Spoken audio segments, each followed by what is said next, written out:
Chris, thank you. General Motors and Stellantis are meeting with UAW negotiators in hopes of reaching a contract agreement similar to Ford's. Yesterday, the union made a tentative deal with Ford, putting its 17,000 members back to work. Now, GM and Stellantis will have to follow the standards set by Ford, or it could see more walkouts at factories. TV5's Lanita Brooks is live outside of the GM picket line in Burton with more. Lanita?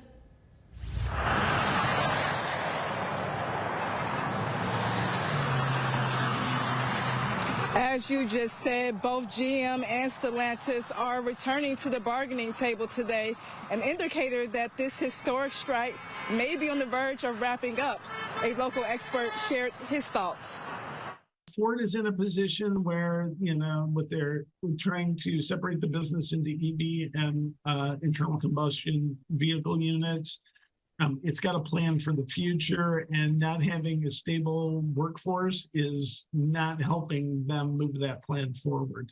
So I can understand why they were the first to go. Less than 24 hours ago, UAW President Fain confirmed a tentative agreement with Ford, sending those members back to work.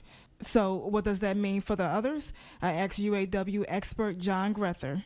I'd say as long as the Ford union memberships approve this contract, will be a couple weeks, I think, and this will be pretty much history. The professor of practice at Kettering University says he believes GM will be the last to go because they can afford to stick it out a little longer.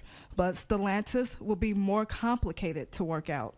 I really do think that because of Stellantis's unique position, they could, with trying to reorganize their entire North American operations, they're more like Ford, but less like Ford in the fact that they are trying to close a bunch of plants.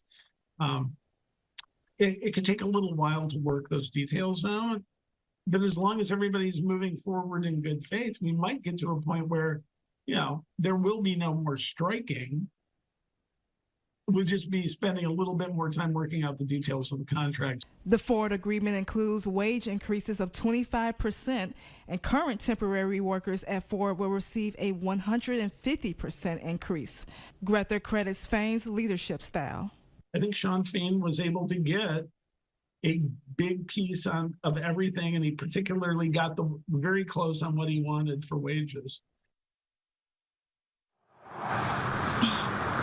Now, one concern I did want to mention that Mr. Grether pointed out is the big three may now have to maneuver how they do things going forward to be able to adjust, which wouldn't mean that they would stop working with the UAW, but that they might find ways to require less workers. So it will be interesting to see how things play out throughout this next contract. But for now, we're live in Burton on the picket lines. Lanita Brooks, WNEM TV5. All right, thank you, Lanita. And as of Wednesday, the UAW strike against the Big Three is the longest American auto strike in 25 years. Today is the 42nd day of the strike.